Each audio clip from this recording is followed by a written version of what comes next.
which sa nauna na pong pahayag, tumutugma sa naging revelations ni Sergeant Gutesa.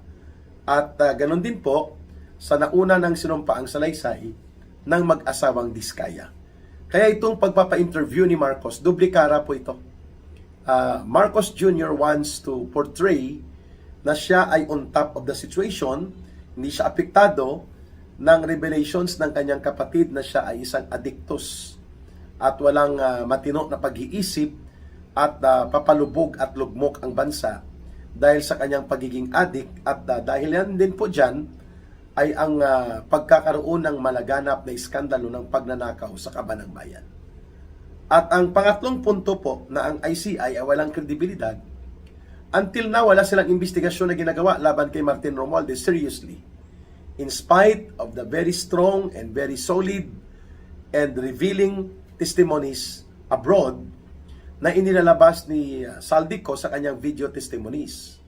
Wala pong anumang hakbang ang ICI na gumawa ng seryosong pag-follow up o kaya pagsasagawa ng masusi, thorough na pag-iimbestiga upang ma-establish ang mga katotohanang dumudugtong sa mga salaysay na ginagawa ni Saldico from abroad sa mga pangyayari at mga recollections niya ng mga kaganapan. 2023 budget, 2024, and 2025. Hindi po makapag-operate si Saldico kung ang basbas lang ni Romualdez ang mayroon, sapagkat ang ultimate na magpipirma upang maisakatuparan ang pagnanakaw at malawakang pangungulimbat at pandarambong sa Kabanang Bayan, si Marcos ang magpipirma ng budget.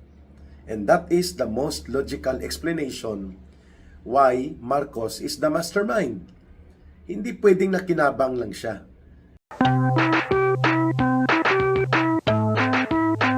Sa puntong ito, bibigyan po natin ng paglilinaw ang mga ugnayan ng sindikato sa gobyerno ni Marcos at ni Romualdez. Sapagkat ito nga po ang binibigyang diin o ipinapakita na emphasis doon po sa mga revelations sa 3-part video installment na inilabas ni Ginoong Saldico na ang gobyerno ni Marcos ay isang sindikato, a criminal syndicate operating for plunder and large-scale corruption of government funds. At si Saldico bahagi ng sindikato bilang matadero, eksekutor at bangkero nila at bodigero ng mga pera na kinulimbat sa loob po ng 3 budget cycle or 3 years. Ang isang sindikato, hindi pwedeng walang mastermind. Hindi pwedeng walang conspirator. Hindi rin pwedeng walang executor, operator, protector, at hindi pwede na walang sistema. Kaya nga po, ito ang ibinulgar ni Saldico, na si Marcos ang mastermind. For example, sa lahat po ng budget cycle 2023 budget, 2024, and 2025, hindi po makapag-operate si Saldico kung ang basbas lang ni Romualdez ang mayroon, sapagkat ang ultimate na magpipirma upang maisakatuparan ang pagnanakaw at malawakang pangungulimbat at pandarambong sa Kabanang Bayan, si Marcos ang magpipirma ng budget. And that is the most logical explanation why Marcos is the mastermind. Hindi pwedeng nakinabang lang siya, kundi nakinabang siya dahil siya mismo ang mastermind. Una, ang naghahanda ng National Expenditures Program, sila Marcos. So nakikita niya ang daloy ng pera na gagastusin, saan ito kukunin. At alam niya na may kulang yon, kaya nga nangungutang. Ibig sabihin po, every year, there is a budget deficit. Yung gap ng budget deficit na yon, pinupunuan sa pamamagitan ng pag-utang. So, ibig sabihin, pwede mong punduhan ang ibang mga proyekto at later on ang iba, pupunduhan mo sa pangungutang. Kaya may unprogrammed appropriations. Ayun. So, hindi totoo na doon lang pinagplanuhan kay Saldico at sa antas nila ni Romualdez ito ay coordinated, planado, at nag-uusap sila. Kaya, pagdating sa National Expenditures Program, may mga inaalaw na o pinapayagan si Marcos na ilang mga projects na alam niya gagamitin nila Romualdez para sa kanilang fundraising. Kunwari, gagamitin sa AKAP, AIX at iba pa. Subalit alam din ni Marcos na ito ay partida sa sindikato ng Kongreso, which may ilang mga senador na nakinabang din. Yan ang totoo, kaya nga may ayuda. Pinayagan niya, sapagkat sa ayuda, na itatago po ang ilang mga palusot at mga proyekto na kunwari pet project. Halimbawa, si Hontiveros mayroon siyang 3 billion insertions na according sa mga ipinahayag nila Katunying ay mayroon itong component na mga 700 million pesos na flood control projects. Hindi ito na ipaliwanag ni Hontiveros at nagmaldita-malditahan lang siya at nagkunwari ang walang kasalanan at malinis. No? Pero alam natin, hindi ibubunyag yun nila Katunying na walang batayan o walang pinaghuhugutan ng datos at impormasyon. Okay. Si Grace po, pasimuno pala ito sa pag-author sa utos nila Marcos at Ralph Recto na tanggalan ng pundo ang PhilHealth ng 74 billion pesos sa 2025 at hindi pa kasama yung kinuha na equivalent to malversation na 60 billion pesos mula sa PhilHealth out of the 89.5 billion pesos.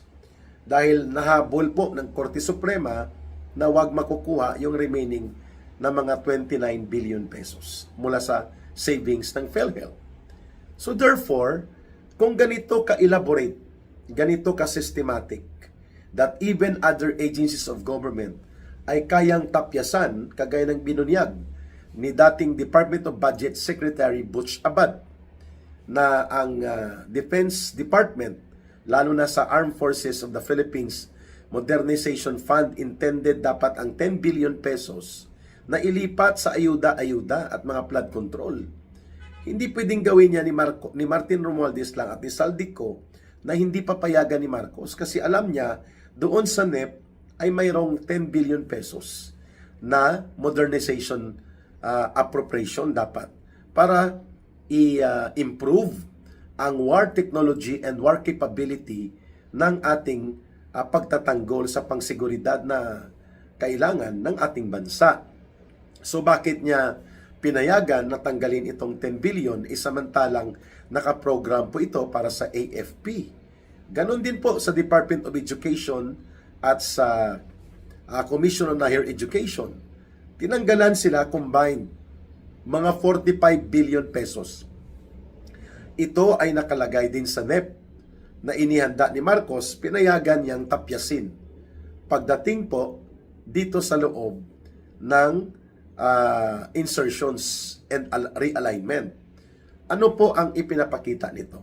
That Marcos allows itong mga budget cuts sapagkat ito ay bahagi ng insertions and realignment na pagmumulan ng kanilang pagsindikato. So magkanong tinanggal sa PhilHealth? 74 billion. Zero budget pa. Tinanggalan ng 45 billion pesos. 2025 budget to ha.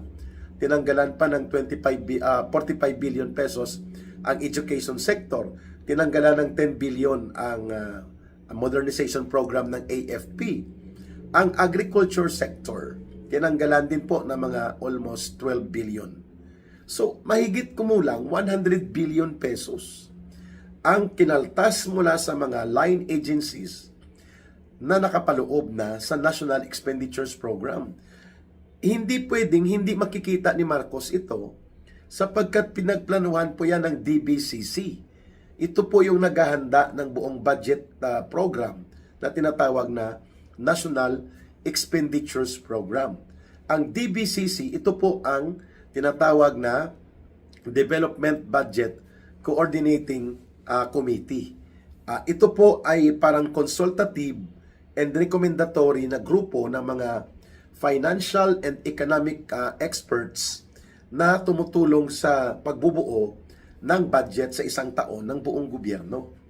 So, alam ni Marcos, kasi bago ipapasok ang NEP for deliberations and review at hanggang sa mabuo ang budget bill at babalik kay Marcos matapos ito reviewin, kunwari, at mabuo ng approval mula sa dalawang kapulungan ng Kongreso, ang House of Representatives at ang Senado, makikita ni Marcos kung tinanggalan ng pondo ang mga line agencies of government.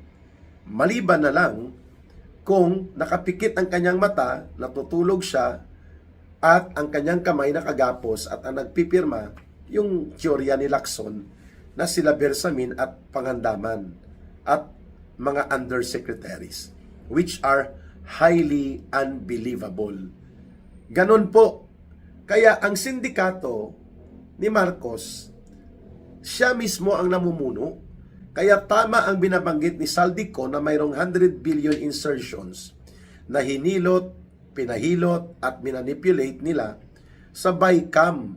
Kasi sa BICAM, wala na pong oversight review and evaluation. Tapos na po ang mga committee review at mga deliberations on the plenary. Kaya inaayos na lang sana sa BICAM yung ilang mga hindi pa nagkakasundo doon sa proposed bill for the budget. Subalit yung buong laman niya natalakay na. At doon po sa BICAM, wala nang oversight.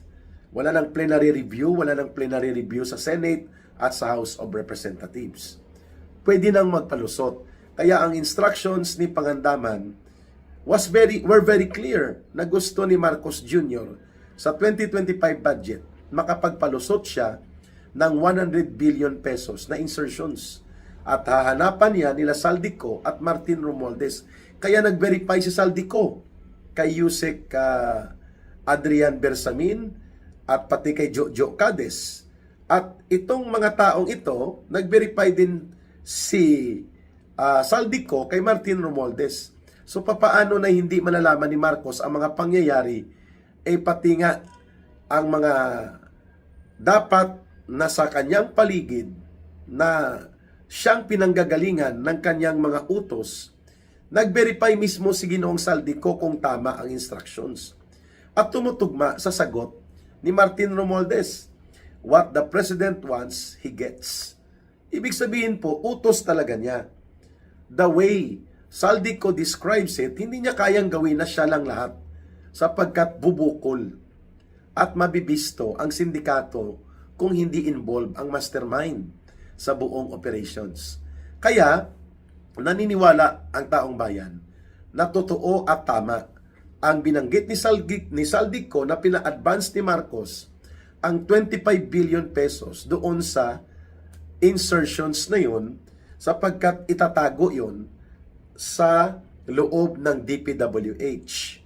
So papupunduhan niya yun at bahala na ang mga projects ng DPWH kung gagawing ghost o hindi.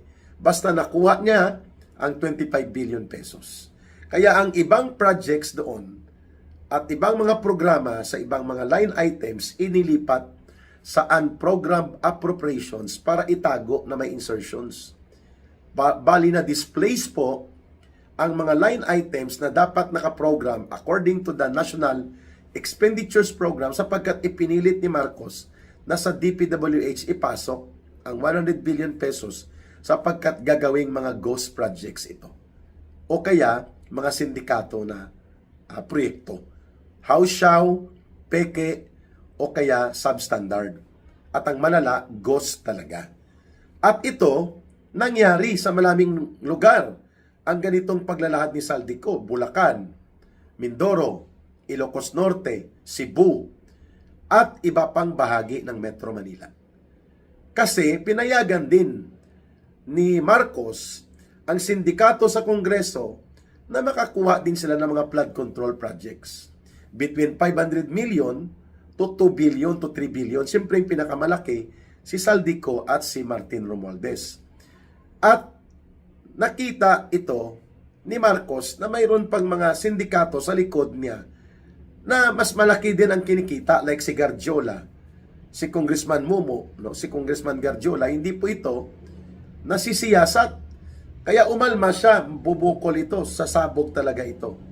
Sa Bulacan alone, sabi ni Saldico, 56 billion dyan ang kita nila Marcos. At diniliver yan kay Martin Romualdez at kay Marcos.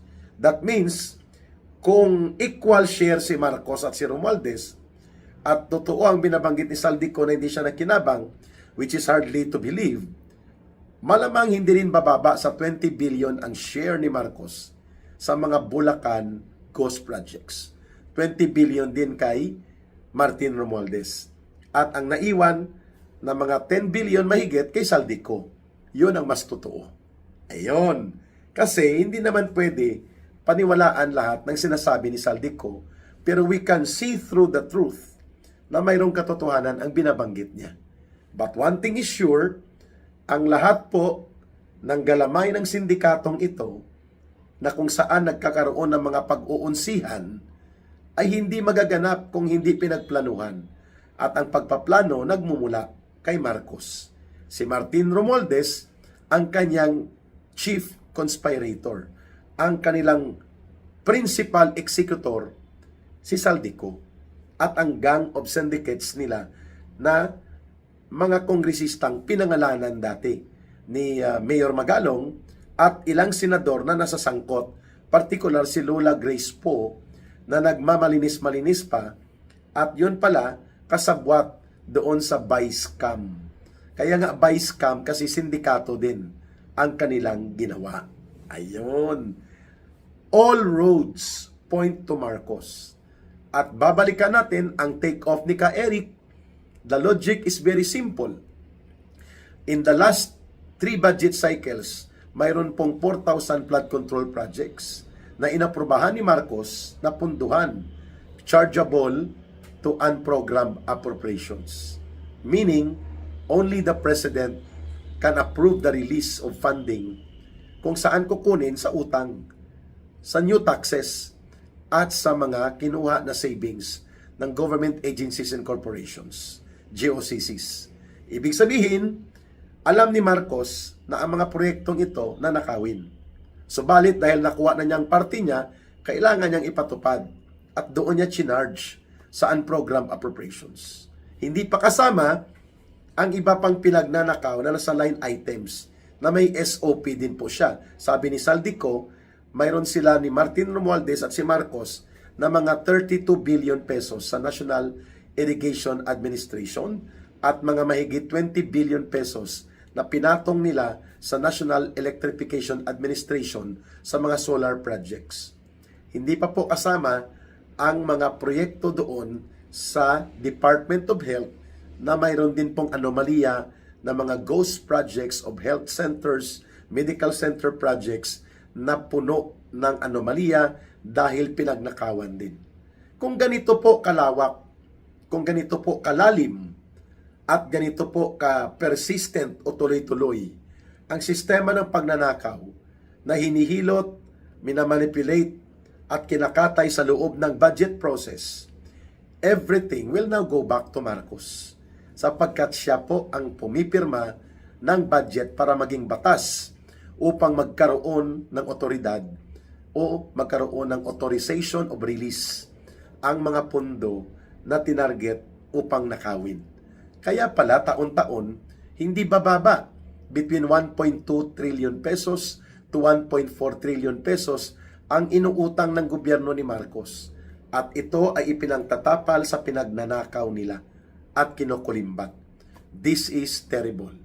The worst ever government to ever exist in the Philippines. At ito ay nagaganap samantalang nagugumon at nalululong sa droga ang presidente. So, hindi lang po addiction sa droga, mayroon si Marcos, kundi addiction din po sa pagkamkam at pangungulimbat at pagnanakaw at pangungurakot sa kaban ng bayan. By the way, things are being revealed by Saldico, among other revelations na nagpapakita na totoo na idinideliver cash ang mga pera papunta kay Marcos at kay Romualdez. So, what makes Saldico believable na hindi niya kayang gawin ito dahil hindi siya ang mastermind, kundi siya ang chief executor, botigero ng pera, kolektor at bankero ni Marcos at ni Romualdez? The authority significance. Ang authoritative significance nanggagaling kay Marcos pababa kay Romualdez papunta kay Saldico.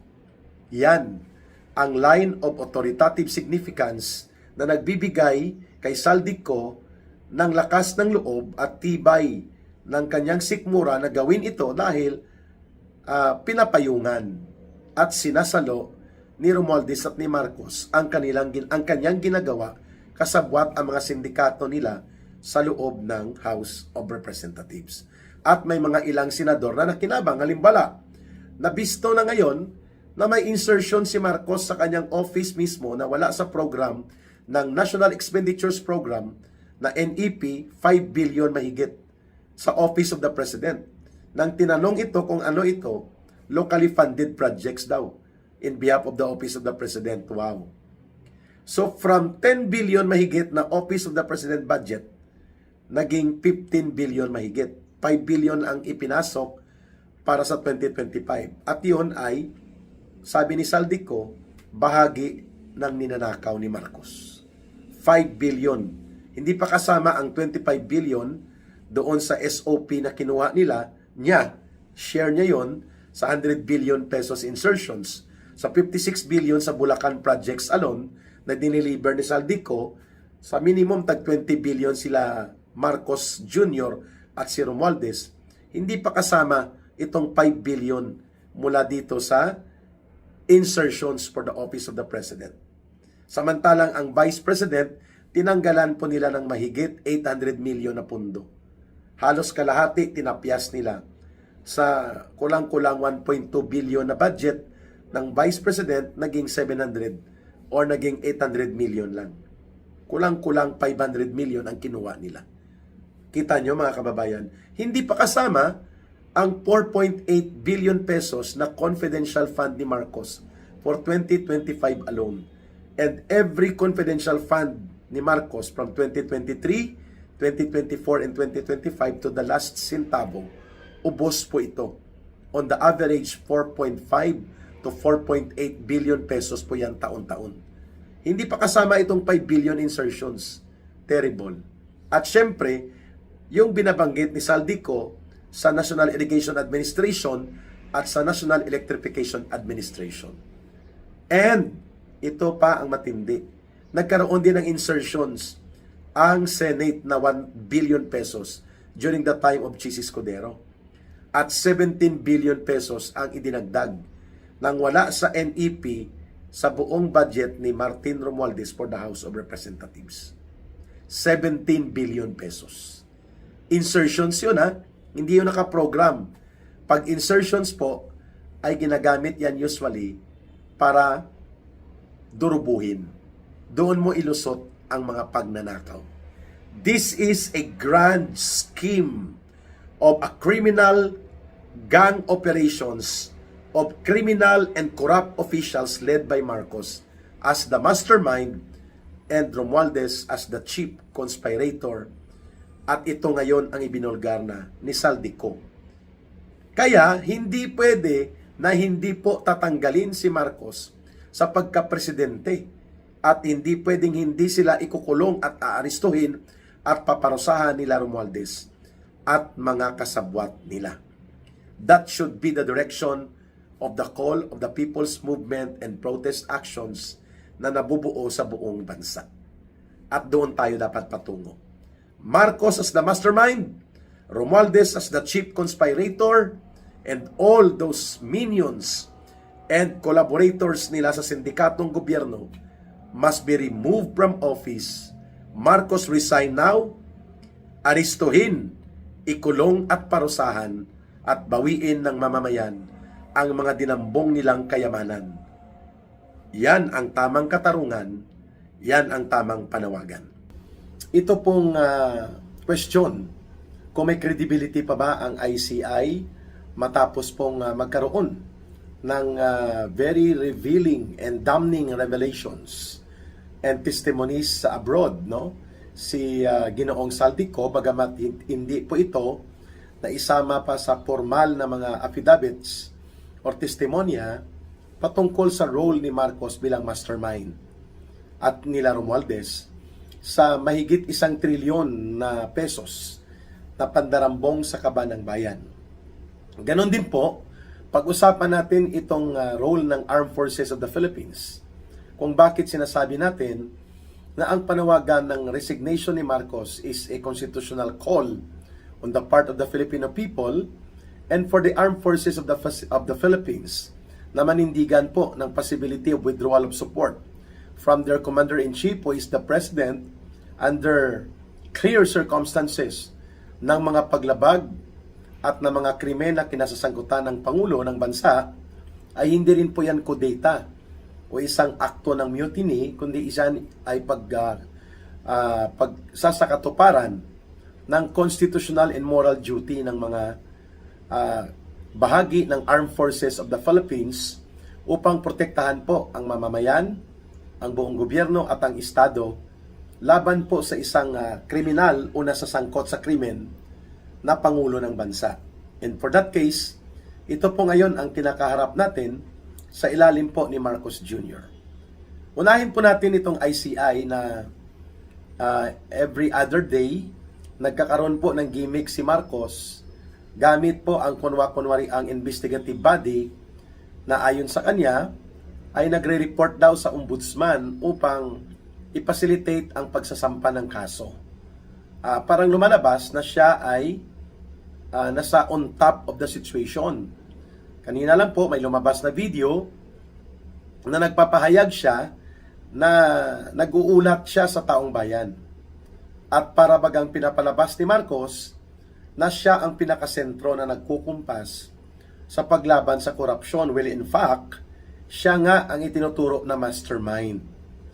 Ito pong doble kara na taktika ni Marcos at pagpapakapalmoks o kapalapog ay pagpapakita po ito ng desperadong aksyon. Dati hindi man niya ito ginagawa na palaging umaharap sa media, no?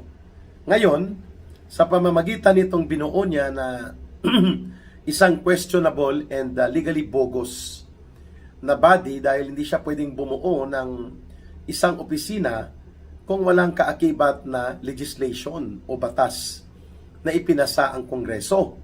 At dahil ito ay pinupunduhan ng kaban ng bayan, there must be a corresponding appropriations law as well as a law creating that office, which by all indicators, wala pong ganun na pinagbabatayan ang ICI.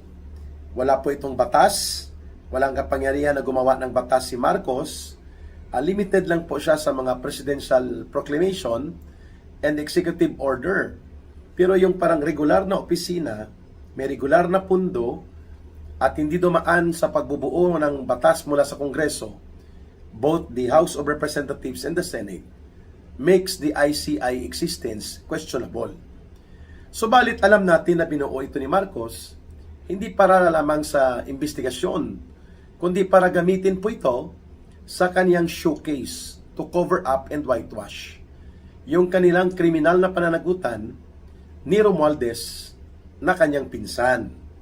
At kung kaya, para lumabas na kapanipaniwala ang diskarte niya na ang ICI ay kunwari ang isang independent investigative body, panay po ang mga pa-interview ngayon ni Marcos. Na alam naman po natin ito ay mga desperate move na ginagawa niya sapagkat sapol po siya. Tinamaan si Marcos nitong ginawang pagbubunyag ni Saldico. At sinundan pa ng pagsisiwalat ni Senator Amy Marcos kung gaano kalala po ang pagkalulong sa illegal na droga ni Marcos Jr. So question of credibility, ang ICI po ay walang credibility. Ito ay self-created whitewash and cover-up body ni Marcos. More of propaganda po ito. Subalit, pinapalabas ni Marcos na ito ay mayroong mandato na magsagawa ng investigasyon at magpatawag ng kunwari mga testigo o kaya mga hakbang related to a regular office, which in reality hindi po na-create by law na nagpasa ang Kongreso ng isang batas na nagbubuo ng ICI. Kaya nga subject ito sa isang petition for certiorari sa Supreme Court na pinangunahan po nila Attorney Jing Paras at ni Attorney Manny Luna. At wala pa pong schedule for arguments at kung nagkomentaryo na ba ang bahagi nila Marcos. Second point, ang pag-reveal ni Saldico po ng kanyang detalyado na recollection and revelations of the criminal operations being presided by Marcos and Romualdez. Nakabatay po ito sa kanyang direktang kaalaman at direktang partisipasyon na hindi sinasagot ni Marcos. Pinagkikibit balikat niya as if walang bigat ito sa katotohanan na nagdi-deliver ng mga kinulimbat at kinurakot na pera si Saldico at mga tauhan niya pareho sa kay Martin Romualdez at kay Marcos. There is no categorical refute or rebuttal na nailabas si Marcos other than denial. Pareho po sila ni Romualdez, no? Samantalang si Saldico naglalabas ng mga ebidensya, resibo, salaysay, mga narrative of events and recollection of situation, including po ang mga pictures ng maleta na mga pera na pinaghahatid po ng kanyang mga tauhan. Which sa nauna na pong pahayag, tumutugma sa naging revelations ni Sergeant Gutesa. At ganun din po sa nauna ng sinumpaang salaysay ng mag-asawang Diskaya. Kaya itong pagpapa-interview ni Marcos, duplikara po ito. Marcos Jr. wants to portray na siya ay on top of the situation, hindi siya apektado ng revelations ng kanyang kapatid na siya ay isang addictus at walang matino na pag-iisip at papalubog at lugmok ang bansa dahil sa kanyang pagiging addict at dahil yan din po dyan ay ang pagkakaroon ng malaganap na iskandalo ng pagnanakaw sa kaban ng bayan. At ang pangatlong punto po na ang ICI ay walang kredibilidad. Until now, wala silang investigasyon na ginagawa laban kay Martin Romualdez seriously. In spite of the very strong and very solid and revealing testimonies abroad na inilalabas ni Saldico sa kanyang video testimonies. Wala pong anumang hakbang ang ICI na gumawa ng seryosong pag-follow up o kaya pagsasagawa ng masusi, thorough na pag-iimbestiga upang ma-establish ang mga katotohanang dumudugtong sa mga salaysay na ginagawa ni Saldico from abroad sa mga pangyayari at mga recollections niya ng mga kaganapan. There is no serious effort to that effect on the part of the ICI. At ang isa pang punto din na sinasabi natin na ang ICI ay tatakpan niya lang, tatabunan at ililihis ang totoong kriminal na pananagutan nila Marcos at Romualdez. Hindi po nila iniimbestigahan ang anak ni Marcos Jr. at si Marcos Jr. mismo sa pagkakasangkot po sa malawakang issue ng mahigit 31 billion pesos na kontrata na pumasok sa Ilocos Norte. At yung iba dyan flood control projects na naanod na, nawasak at hindi pa umaabot ng isang taon.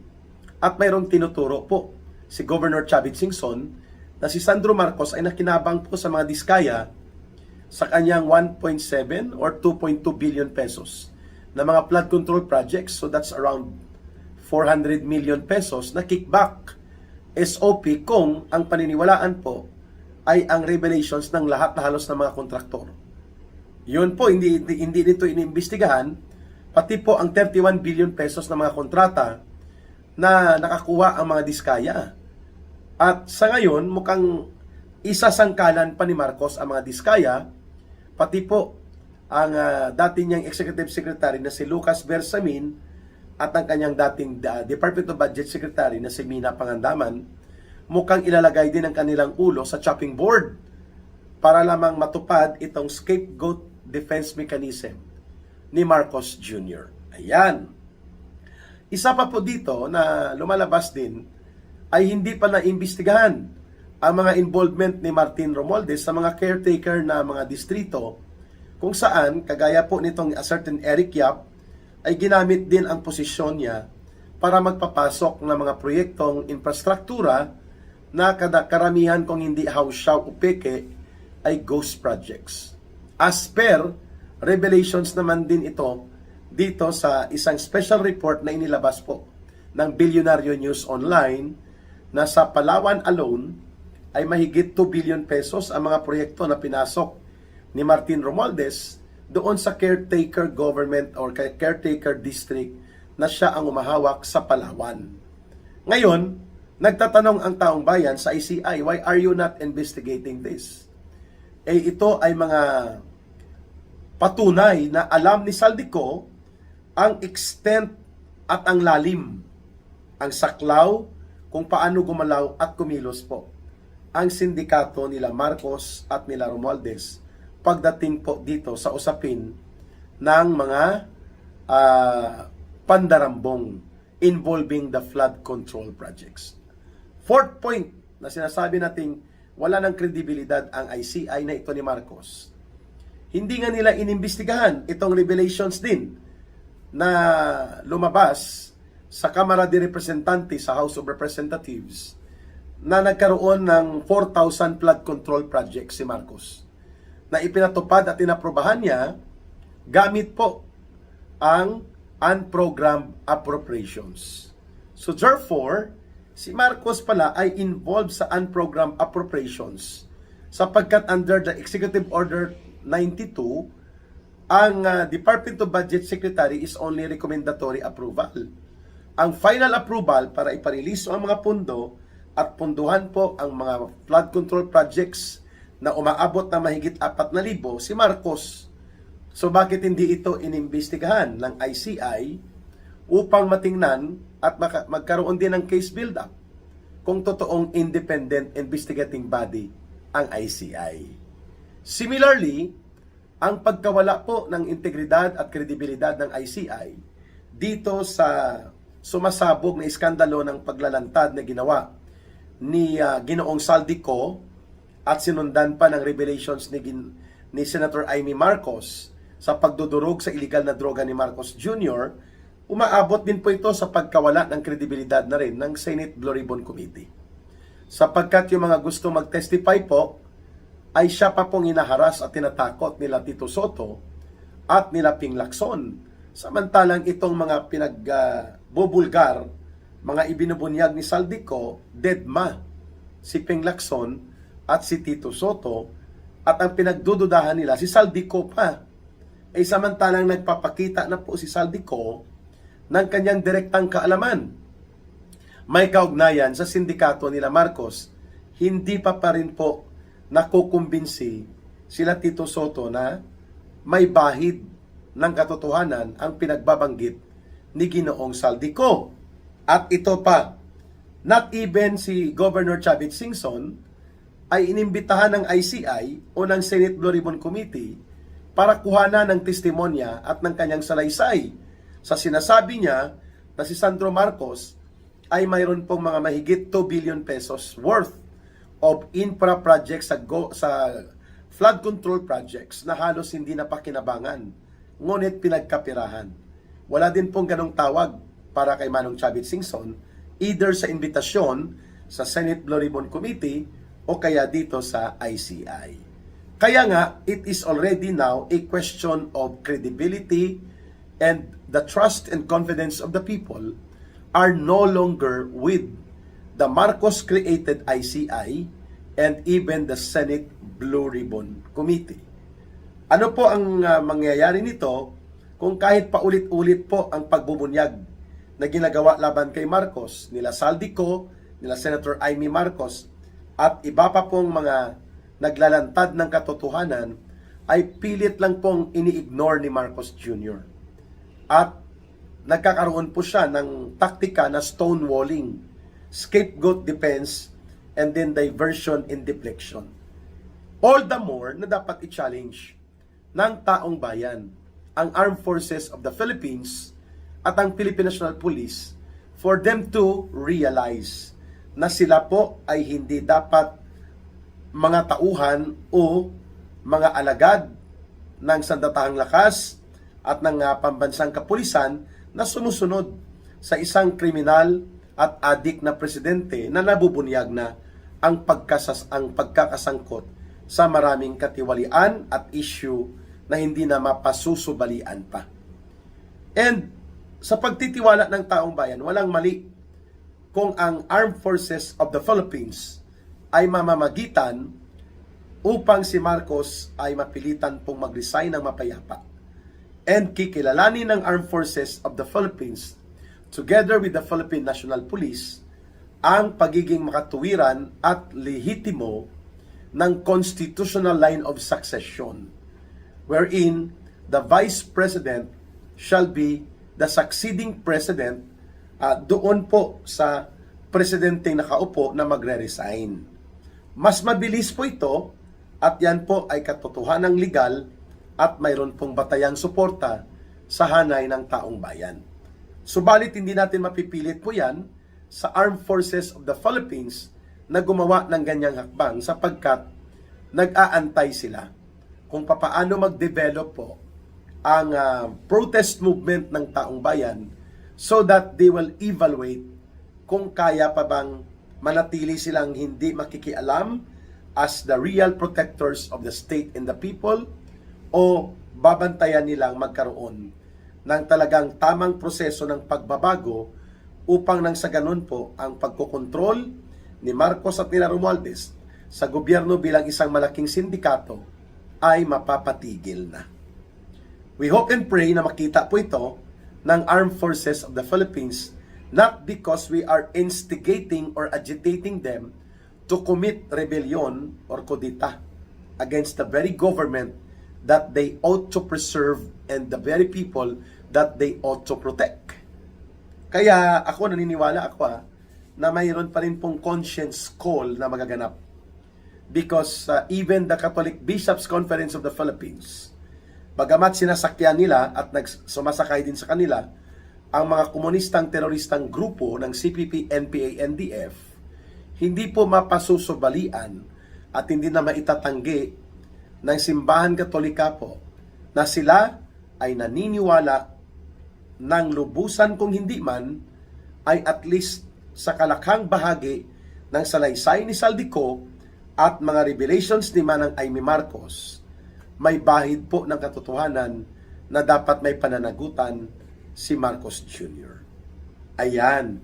Kaya sa November 30 po, mga kababayan, bantayan po ninyo kung ano ang magiging anunsyo ng Catholic Bishops' Conference of the Philippines. Pero on the part po namin sa Marcos Resign Movement at sa Marcos Layas na network, ay kikilos kami along EDSA. Kung saang partikular na bahagi ng EDSA at ilang beses kaming kikilos po dyan, ay i-anunsyo na lang ni Ka Eric. Ayon.